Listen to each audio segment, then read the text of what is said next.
Well, tell me why, I've been talking to people for years that Burning Life was a form of like a digital regional, but now it's sort of been codified that way, and I'm curious, what is it do you think that sort of pushed it to the point where, you recognize it that way? Danger, I think maybe you should take this one. Yes, maybe Dusty. Dusty is the liaison between Linden Lab and the residents who create Burning Life. And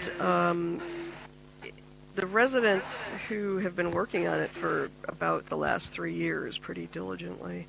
Before that, it was a small event, and I think mostly Linden's before that. But they've been instituting the 10 principles for at least a couple of years. The 10 principles of Burning Man, which I'm not going to try and reiterate. Larry is probably really good at that. But basically, they're about non-commodification, and they're about all-inclusiveness and things like that. And they were really working towards that, and also just really starting to get it, and it seemed like it was time for Burning Man to notice the event, which has now been going on for 6 years, and give it an official little nod to say, yes, you're following our principles, and therefore join our communication network.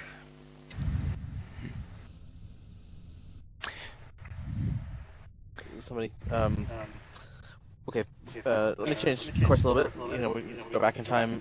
But Philip, you first went to Burning Man in 1999, I believe, and you've told me a number of times that it was influential for you in thinking about what Second Life could be, or at least parts of Second Life. Can you sort of illustrate those for us?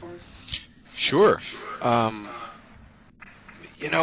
the time that I went to Burning Man, if I remember, we had just, I think Second Life Linden Lab was 2 people at that point, and we had just, we were just tinkering around with interface hardware actually, but I had a pretty good idea in my head, at least, of what the technology we wanted to build would be. I knew that we wanted to try and build this big open-ended simulation in which we could just build things. But I was and am much more of an engineer, and I hadn't really thought a lot about the sort of social consequences of that in terms of how it would affect people when they were in it. And also, I hadn't thought very much about what sort of things people would build. I just always thought that I could think of a number of really cool things to build in a world which had no atoms. And so I wanted to make this thing. And so we were at this stage where we hadn't seen, Prim 1, so to speak, that people had built. And I had heard about Burning Man a little bit and had the time and, jumped in a truck with a sleeping bag and a tent and went out there. And so when I got to the desert, I was struck by the thought immediately that, hey, given how people are living and doing things out here, the kind of rules of engagement are probably pretty much the same as what they're going to be in Second Life. Of course, it didn't have the name Second Life at that point, but I was thinking, wow, this is what the virtual world is going to be like. So I was intrigued because I immediately said, well, whatever things look like out here in the Black Rock Desert is probably what things are going to look like in Second Life as it starts to emerge, as people start to build things. And then I was also, and I think this was a revelation which happened once I had hung around at Burning Man for a couple of days, I was struck by the thought that there was a very peculiar sort of social behavior and social order that was there in the desert, and that probably, or hopefully actually, because I loved it, people in Second Life would behave in similar ways. And I was struck by how I actually started to think a lot about whether and why the digital world would be likely to be like the world of Burning Man. And I've written about that over the years and thought about it, and kept using it, I guess, as a reference for my own thoughts and curiosities about what would happen, in the digital world. How have those impressions held up over time? Well, I think that, Second Life at the beginning and very much today, and in much of it, is first and foremost a playful, expressive, artistic, kind of a wonderland. Everybody just seeing where their mind goes when they're relatively, unrestricted in what they can do. And I think that a lot of the physical structures, like, Larry said about things being, diaphanous here, I think that people built from their imagination in a way that was similar to what happens in the desert.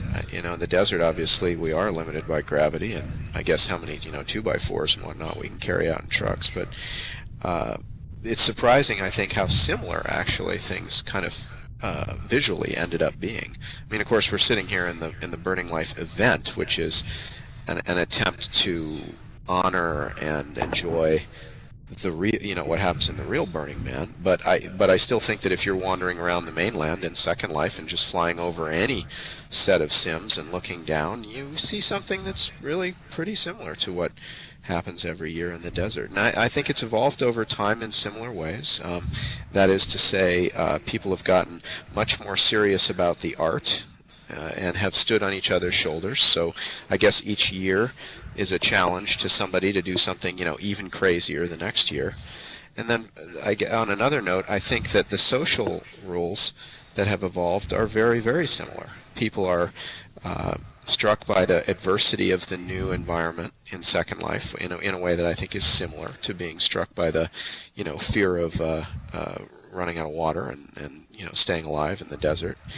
And I think that makes them help each other and support each other in a way that's very similar. I for myself thought that Burning Man was all about, or the social experience of it was significantly about reducing barriers between people. The inhibition to have a conversation that you feel in real life just didn't seem to be there out in the desert, and at least for me. And I think that in Second Life, right from the start, the same exact thing was true. You would just walk up to people and say, "Hey, why are you wearing the butterfly wings?" The feeling was pretty similar, and I think that's as true today as it was in 2003 when people first started coming in. Right, and you went back to Burning Man this year for the first time since '99. Did the culture feel the same way to you, or do you feel like it had evolved? I mean, you didn't get to see it iteratively grow. Yeah, it was interesting. I mean, I guess Burning Man's about 3 times larger this year than it was when I went. I went, in '99, and I think things had changed. I think the art, of course, has become a lot more spectacular. The most amazing things you see out on the playa now are just, they're just unbelievable. And in '99, people, had carried less raw materials out there and were sort of less motivated, I guess, and funded and whatnot to build bigger and better things. I think that the community, maybe a little bit like Second Life, there's a wider range of people there and reasons for being there, perhaps, than there were in '99. But there's still that, wonderful sense of community.